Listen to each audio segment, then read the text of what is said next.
वसहबिहि अजमाइन अम्मा बाद। अज़ीज़ तलबा किराम, नूरुल ईदाह किताब ज़कात का 11वां सबक है, जिसका आगाज़ हो रहा है वक्तुल वजूब, सदक़तुल फ़ितर के वाजिब होने का वक्त। सदक़तुल फ़ितर का वजूब ईद उल फ़ितर के दिन तुलुए फ़जर के वक्त होता है। लिहाजा अगर कोई शख्स ईद उल फ़ितर के दिन तुलुए फ़जर से पहले इंतकाल कर गया, रमज़ान में मर गया, या ईद की रात में सुबह सादिक से पहले दुनिया से चला गया, तो उस पर सदक़तुल फ़ितर वाजिब नहीं होगा।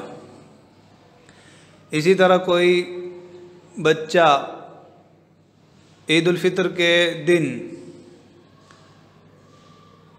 तुलुए फ़जर के बाद पैदा हुआ, तो उस पर भी सदक़तुल फ़ितर वाजिब नहीं होगा। लेकिन कोई ईद उल फ़ितर की रात में पैदा हुआ, रमज़ान में पैदा हुआ, तो उस छोटे शीरखार बच्चे पर भी सदक़तुल फ़ितर वाजिब होगा। इसी तरह कोई शख्स ईद उल फ़ितर के दिन तुलुए फ़जर के बाद मुसलमान हुआ, तो उस पर भी सदक़तुल फ़ितर वाजिब नहीं। इसके बरअक्स अगर वो ईद की रात में या उससे पहले रमज़ान में मुसलमान हुआ, तो उस पर सदक़तुल फ़ितर वाजिब होगा। तो सदक़तुल फ़ितर के वाजिब होने या ना होने का जो मेयार बतलाया है, वो ईद उल फ़ितर के दिन तुलुए फ़जर, तुलुए फ़जर का मतलब जिस वक्त फ़जर की नमाज का आगाज़ होता है,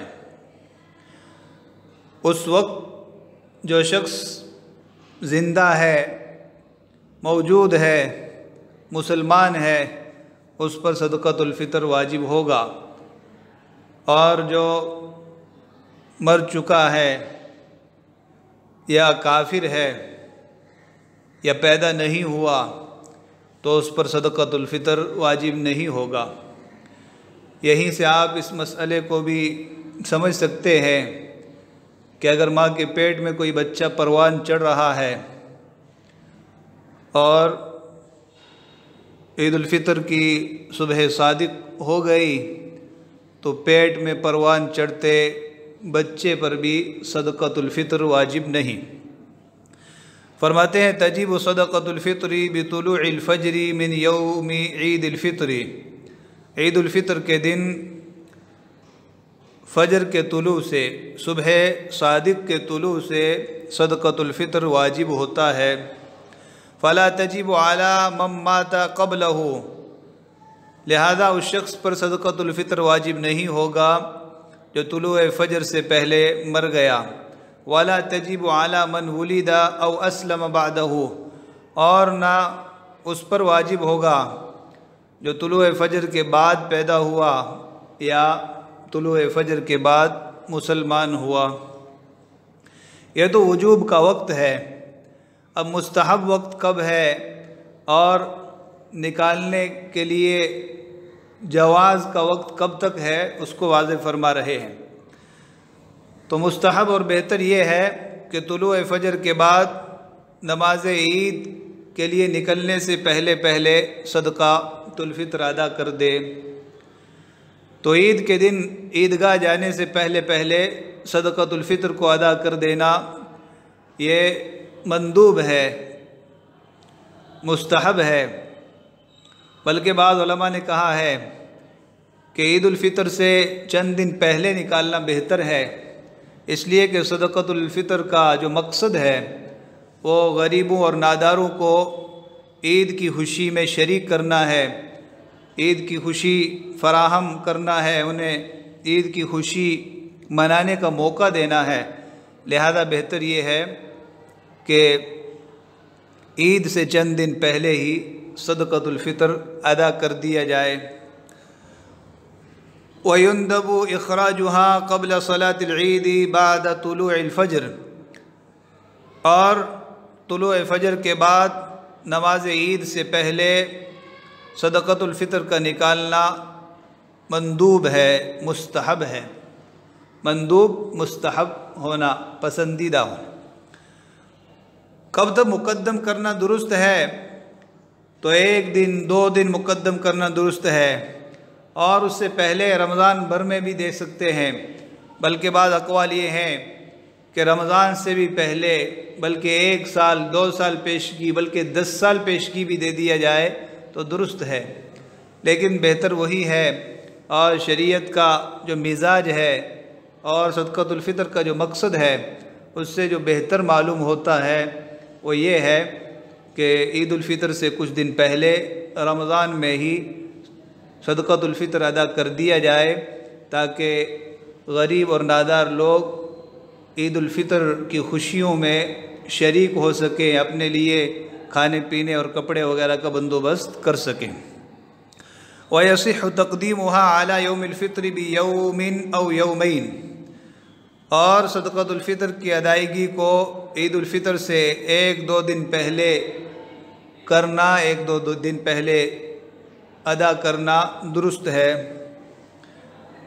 वकील वलो बि अशरत अय्यामिन, वकील वलो इला निस्फ़ि रमज़ान, वकील वलो इला अव्वल रमज़ान, वकील लो अज्जलहा सनतन औ सनतैन सह, वकील लो अज्जलहा इला 10 सिनीन औ अक्सर सह। और एक कौल ये है कि अगर 10 दिन मुक़द्दम किया तो दुरुस्त है, और एक कौल ये है कि निस्फ़ रमज़ान तक मुक़द्दम किया दुरुस्त है, और एक कौल ये है कि शुरू रमज़ान तक मुक़द्दम किया दुरुस्त है, और एक कौल ये है कि अगर 1 साल या 2 साल मुक़द्दम किया तब भी दुरुस्त है, और एक कौल ये है कि 10 साल मुक़द्दम किया तो भी दुरुस्त है। तो 10 साल का पेशगी दे देना ये भी दुरुस्त है, लेकिन शरीयत का मिजाज और ज़्यादा बेहतर वो है जो आपके सामने बतलाया गया।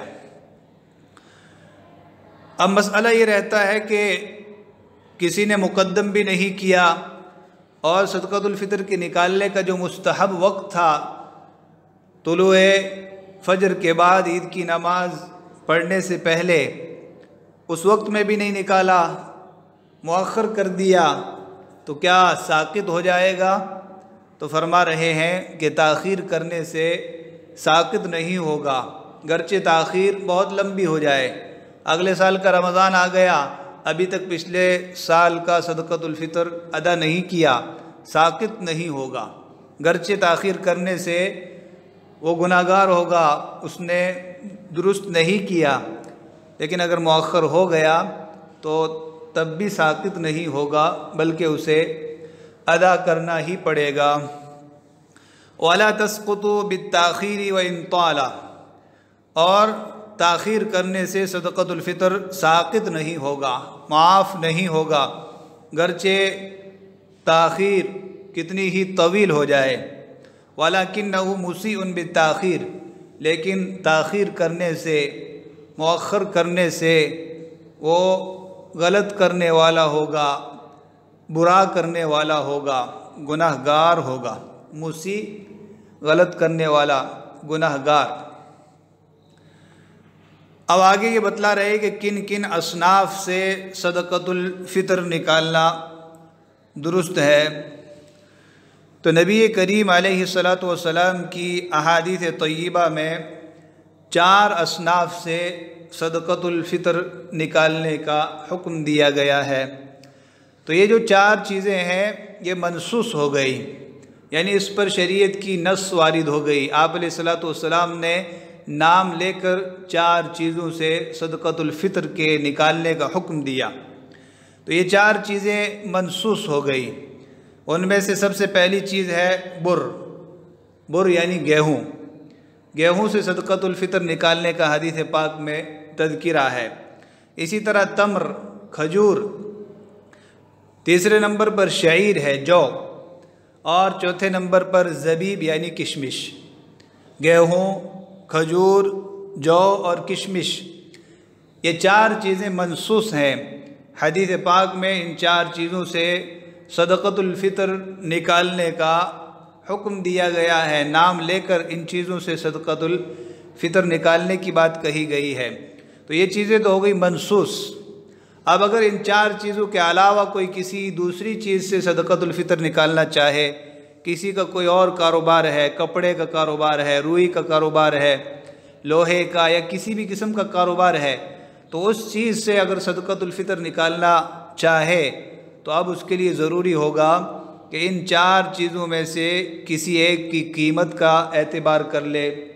मसलन वो कपड़े का ताजिर है तो अब वो देख ले कि सदक़तुल फ़ितर की मिक़दार जो किशमिश होंगे या खजूर होंगे उनकी कीमत मार्केट में क्या है, तो जो भी कीमत मार्केट में हो उसी कीमत के एतबार से वो सदक़तुल फ़ितर निकालेगा। तो 4 चीज़ें मनसूस हैं। इन 4 चीज़ों के अलावा अगर किसी चीज़ से निकालना है तो इन्हीं 4 चीज़ों में से किसी एक की कीमत का एतबार करके निकालना होगा। अल असनाफ़ुल्लती तुख़रजु मिन्हा सदक़तुल फ़ितर, वो असनाफ़, वो चीज़ें जिनसे सदक़तुल फ़ितर निकाला जाएगा। व तुख़रजु सदक़तुल फ़ित्री मिन अहादी अर्बअति असनाफ़, 4 सिन्फ़ों में से, 4 किस्मों में से किसी एक चीज़ से सदक़तुल फ़ितर निकाला जाएगा। अलबुर्रु वत्तम्र, अलबुर्री वत्तमरी वश्शईरी वज़्ज़बीब, वो 4 चीज़ें गेहूँ, खजूर, जौ और किशमिश हैं। अब इन 4 चीज़ों से निकालना है, लेकिन कितनी मिक़दार वाजिब है, कितना निकालना है। तो अब देखें 4 चीज़ें जिक्र की गई हैं, गेहूँ, खजूर, जौ और किशमिश। तो जो गेहूँ है, अगर कोई शख्स गेहूँ से सदक़तुल फ़ितर निकाल रहा है तो उसको निस्फ़ सा निकालना होगा। गेहूँ हो, गेहूँ का आटा या उसके सत्तू हो, तो गेहूँ के आटे से या गेहूँ से या उसके सत्तू से किसी को सदक़तुल फ़ितर निकालना है तो निस्फ़ सा के हिसाब से सदक़तुल फ़ितर अदा करेगा। उसके अलावा जो 3 चीज़ें हैं, खजूर, जौ और किशमिश, तो उनमें 1 सा के हिसाब से सदक़तुल फ़ितर अदा करेगा। तो गेहूँ से निस्फ़ सा और बक़िया 3 चीज़ों से 1 सा। लेकिन ज़बीब के बारे में इमाम अबू हनीफ़ा और साहिबैन में इख्तिलाफ़ हुआ है। इमाम अबू हनीफ़ा ने किशमिश को भी गेहूँ के साथ मिलाया है, तो गोया कि उनके नज़दीक किशमिश का भी निस्फ़ सा है, और साहिबैन ने जौ के साथ मिलाया है, तो गोया कि 1 सा किशमिश निकालना होगा। और आम जो फतवा दिया जाता है वो किशमिश को गेहूं के साथ नहीं मिलाया जाता, बल्कि खजूर और जौ के साथ मिलाया जाता है। तो बतला दिया गया कि अगर किसी को गेहूं से सदक़तुल फ़ितर निकालना है तो हर मुतनफ़िस की तरफ से, हर शख्स की तरफ से, कोई छोटा हो या बड़ा हो, कोई भी हो, तो घर के हर मुतनफ़िस की तरफ से, घर के 10 लोग हैं तो एक आदमी की तरफ से निस्फ़ सा, तो 10 लोगों की तरफ से 5 सा निकालना होगा। और अगर खजूर से, जौ से और किशमिश से निकल रहा है तो एक की तरफ से 1 सा, तो 10 लोग हैं तो 10 की तरफ से 10 सा निकालना पड़ेगा। फरमाते हैं वयुख़रजु अन कुल्ली रअसिन निस्फ़ु साइन मिनल बुर्री औ दक़ीक़िही औ सवीक़िही, हर सर की तरफ से, हर मुतनफ़िस और हर शख्स की तरफ से निस्फ़ सा गेहूँ या उसका आटा, दक़ीक़ या उसका आटा, और सवीक़िही या उसके सत्तू निकाले जाएंगे। तो दक़ीक़ आटे को कहते हैं और सवीक़ सत्तू। औ साउम मिन तमरी अव शईर, या खजूर या जौ का 1 सा निकाला जाएगा। तो 3 चीज़ें आ गई। रही किशमिश और ज़बीब की बात, तो फरमाते हैं वज़्ज़बीबु बिमंज़िलतिल बुर्रि इंद अबी हनीफ़ा, और किशमिश इमाम अबू हनीफ़ा रहमतुल्लाह अलैह के नज़दीक गेहूँ के दर्जे में है। और बिमंज़िलति शईर इंद अबी यूसुफ़ व मुहम्मदिन, और इमाम अबू यूसुफ़ और मोहम्मद के नज़दीक जौ के दर्जे में है। तो जिसके नज़दीक जिसके दर्जे में उतनी ही मिक़दार निकालनी होगी। अब सा जदीद पैमानों के हिसाब से क्या है? तो सबसे पहले तो चूँकि ये मिस्र के हैं, इसलिए मिस्री पैमाने के एतबार से सा की कीमत बतलाई है। वस्साउ बिलकैलिल मिस्री क़दहानी व सुलुसु क़दहिन, और सा मिस्री पैमाने के एतबार से, कैलिल मिस्री पैमाने के एतबार से 2 क़दह और 1/3 क़दह है। क़दह भी एक वज़न है, एक पैमाना है। प्याले को कहा जाता है क़दह। तो अशिया को नापने का एक पैमाना है जिसको क़दह कहा जाता है। तो 1 सा 2 क़दह और 1/3 क़दह का हुआ।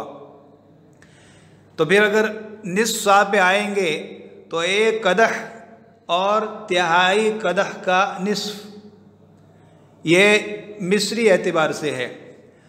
अब हमारे उलमाए हिंद ने जो सा और निस्फ़ सा का पैमाना और वज़न मुतय्यन किया है, तो अगर हम उसकी तरफ जाते हैं तो उलमा फरमाते हैं कि निस्फ़ सा 1 किलो 633 ग्राम, निस्फ़ सा 1 किलो 633 ग्राम। तो जब निस्फ़ सा 1 किलो 633 ग्राम का हुआ तो 1 सा 3 किलो 266 ग्राम का हो जाएगा।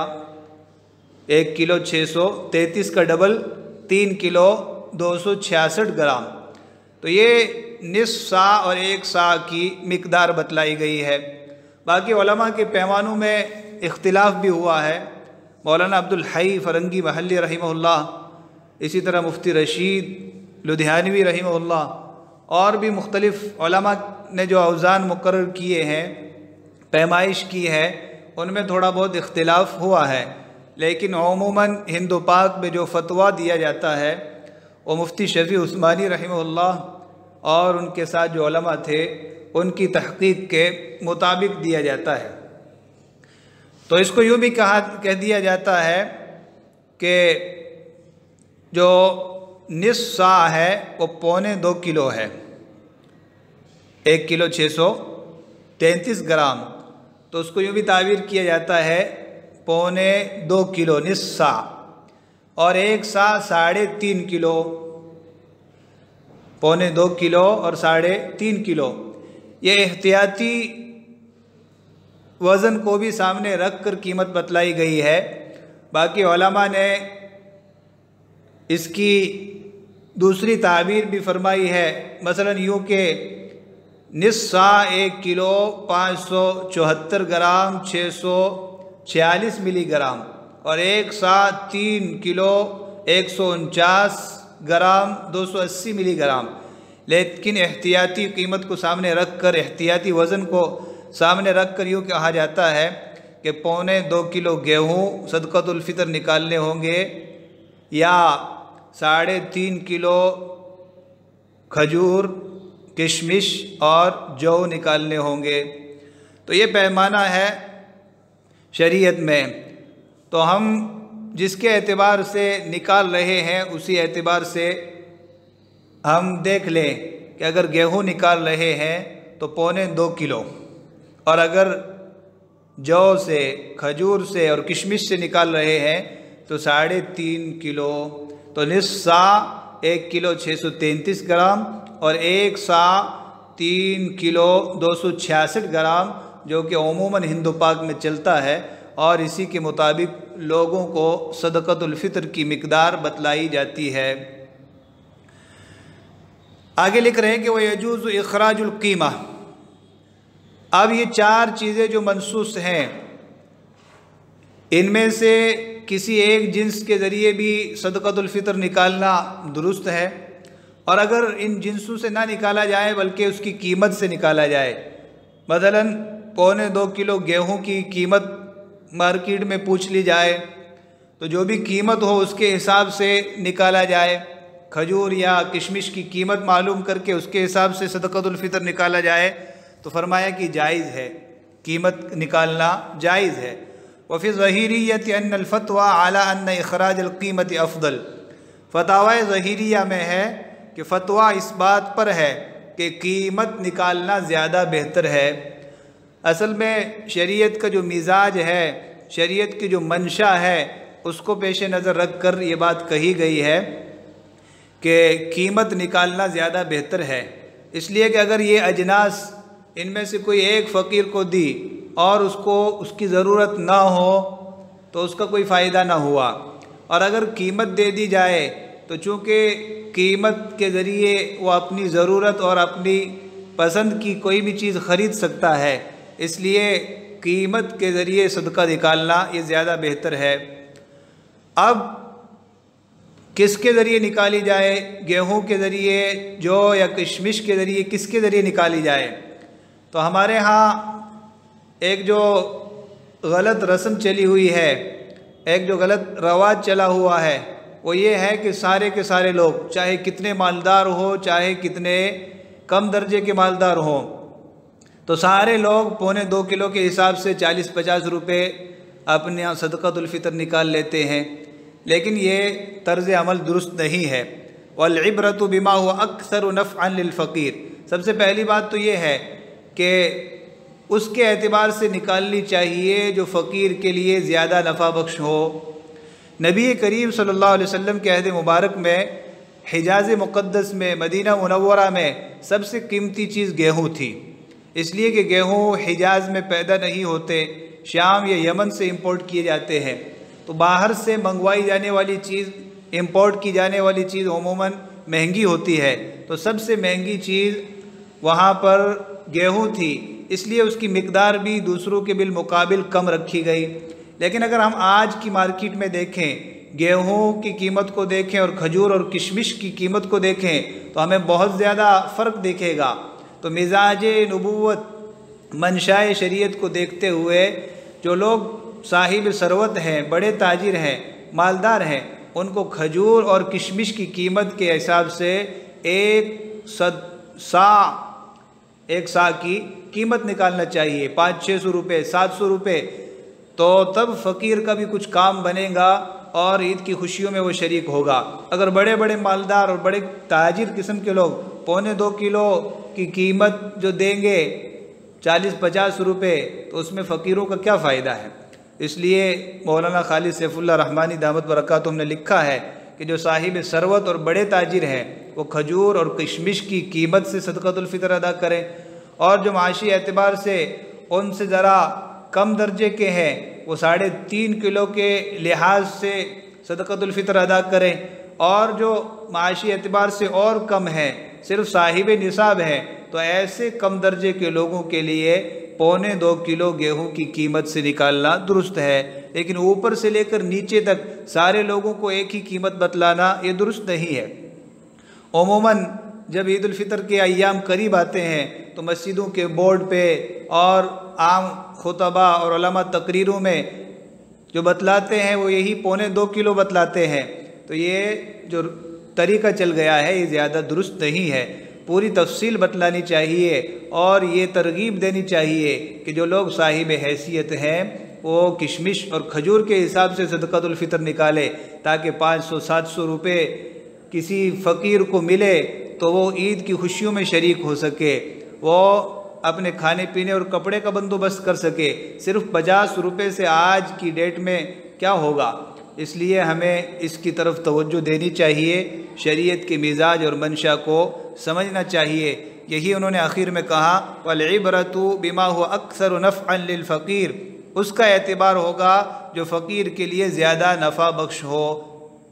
अगर कहीं गेहूँ कम मिल रहे हैं, गेहूँ नहीं है, गल्ले की कमी है, तो वहाँ पर गेहूँ देना यही बेहतर होगा।